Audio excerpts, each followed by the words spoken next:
RJ04 फिर आ गया एक नई वीडियो में। और दोस्तों आज की वीडियो जो है बहुत ज़्यादा खास होने वाली है।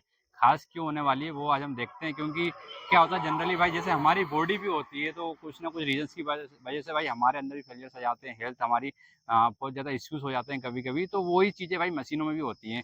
तो वो भी एक हिसाब से हमारा बॉडी शरीर होता है कि जो हर एक पार्ट उसका काम कर रहा होता है, तो कभी ना कभी भाई उसमें भी फेलियर्स आना शुरू हो जाते हैं।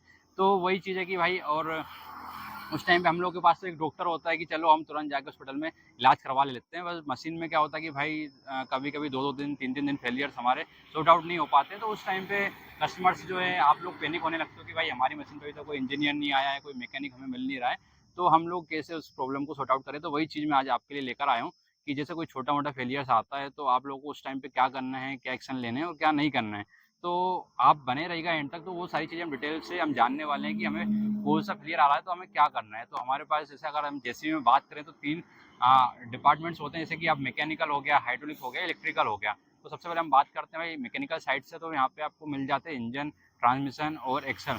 तो अगर इन 3 में फेलियर आते हैं तो हमें क्या-क्या करना है, क्या-क्या हमें, इंजन में अगर कोई फेलियर आता है, जैसे स्टार्टिंग प्रॉब्लम का फेलियर आता है, तो उस टाइम पे आपको क्या-क्या चेक करना है मैं आपको बता देता हूँ भाई। सबसे पहले तो आपको देखना है कि आपकी जो बैटरी है फुल चार्ज है कि नहीं है। क्या होता है कभी-कभी बैटरी भी चार्ज नहीं होती है, हम क्रैंक कर रहे होते हैं तो उस टाइम पे इंजन पूरा क्रैंक हो नहीं पाता है, तो स्टार्ट हो नहीं पाता। तो हम सबसे पहले इंश्योर करना है कि आपकी बैटरी जो है प्रॉपर चार्ज होनी चाहिए। उसके बाद अगर हम देखें तो आपका सेल्फ सेल्फ भी कभी-कभी सेल्फ जो है आपका लॉन्ग क्रैंक करने लगता है। ऐसा बहुत टाइम तक आपका क्रैंक करता है तो उस टाइम पे सेल्फ भी डैमेज हो चुका होता है, तो सेल्फ भी एक प्रॉब्लम हो सकती है स्टार्टिंग प्रॉब्लम में। उसके बाद अगर हम जाएँ इंजन साइड से तो वहाँ पे भी आप देखोगे तो जैसे आपकी BS4 मशीन है, आपको किसी वजह से डीजल कम हो गया या कुछ रीजंस हो गए, इसकी वजह से आपने जो है कि आपने क्रैंक कर दिया, डीजल प्रॉपर था नहीं, तो उस टाइम पे जो है नोजल्स उसकी ख़राब हो सकती है। तो वहाँ भी एक रीज़न हो सकता है कि भाई आपकी जो है इंजेक्टर आपके ख़राब हो चुके हैं।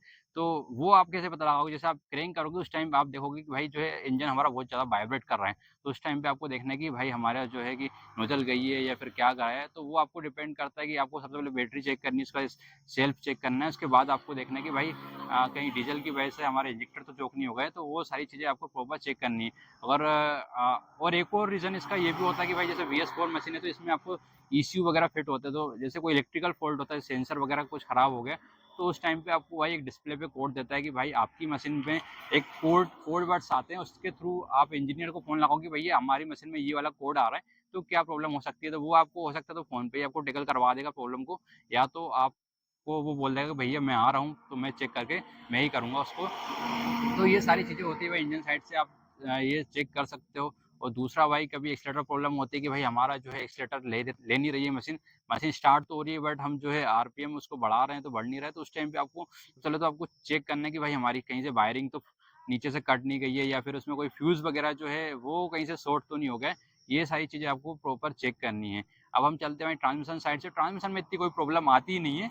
उसमें तो भाई जैसे कोई फेलियर आता है तो उसमें से आपको अनइवन आवाज़ आने लगती है, साउंड आने लगता है कि भाई खड़-खड़ जैसे करके कुछ साउंड्स आते हैं। तो आपको वो चेक करना है कि भाई इसमें कौन-सा साउंड अभी आ रहा है, और वो वीडियोज़ बना के आप इंजीनियर को भेज दो कि भैया हमारी मशीन में, हमारे ट्रांसमिशन में से इस तरीके का साउंड आ रहा है, तो प्लीज़ आप कुछ इसमें बताइए या फिर कुछ करिए आप। ऐसे ही एक्सेल में होता है, वहाँ भी आप देख सकते हो कि भाई वहाँ पे भी आपको आवाज़ ही देखने सुनने को मिलेगी और उसमें ज़्यादा कुछ होता नहीं है।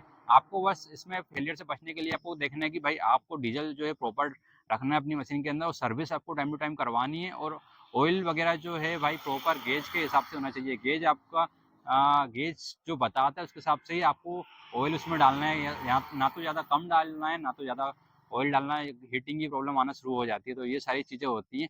अब हम बात करते हैं भाई हाइड्रोलिक फंक्शन में। हाइड्रोलिक फंक्शन की बात करें तो भाई इसमें जो है आपको एक पंप लगा हुआ होता है जो कि ऑयल को फ्लो कर रहा होता है। अब हाइड्रोलिक में बहुत अलग-अलग तरीके की प्रॉब्लम आती है, जैसे भाई आपका है बूम झटके ले रहा है, लोडर स्लो वर्क कर रहा है, तो उस टाइम पे जो है कि अगर, तो उस टाइम पे आपको जो है कि प्रेशर चेक करवाना है भाई हमारी मशीन में जो है हाइड्रोलिक कितना प्रेशर दे रहा है, या फिर इसमें जो सेंसर्स हैं वो तो ऐसा तो नहीं कि खराब हो गए हैं। तो वो सारी चीज़ें आपको जो है आप लोग नहीं कर सकते हो, तो आपको उसके लिए इंजीनियर्स को ही बुलाना पड़ेगा, क्योंकि उनके पास जो है गेजेस लगे हुए होते हैं, गेजेस होते हैं, लैपटॉप्स होते हैं, तो पूरे सिस्टम से उसको चेक करते हैं। तो वो आप लोग नहीं कर सकते, बस आप जो है कि थोड़ा बहुत फ्यूज़ वगैरह इलेक्ट्रिक कहीं से वायर कट नहीं गया, वो सारी चीज़ें आपको इंडिविजुअल चेक कर सकते हो। तो ये सारी चीज़ें होती हैं। और इलेक्ट्रिकल फॉल्ट में तो आपको ज़्यादा कुछ होता नहीं है, या तो आपका फ्यूज़ खराब हो गया होता है, या तो आपका जो बल्ब होता है, या तो वो खराब हो गया होता है। तो ये सारी चीज़ें होती रहती है। तो और अगर आपको कुछ और ऐसा कोई फेलियर्स है कि भाई हमारी मशीन में ये फेलियर्स आ रहा है और हम इसको फाइंड आउट नहीं कर पा रहे हैं, तो आप प्लीज़ मुझे डीएम कर सकते हो, कमेंट कर सकते हो। तो दोस्तों यही सारी चीज़ें हैं। तो मिलते हैं दोस्तों नेक्स्ट वीडियो में। वीडियो अगर अच्छी लगी तो प्लीज़ सब्सक्राइब जरूर करिएगा।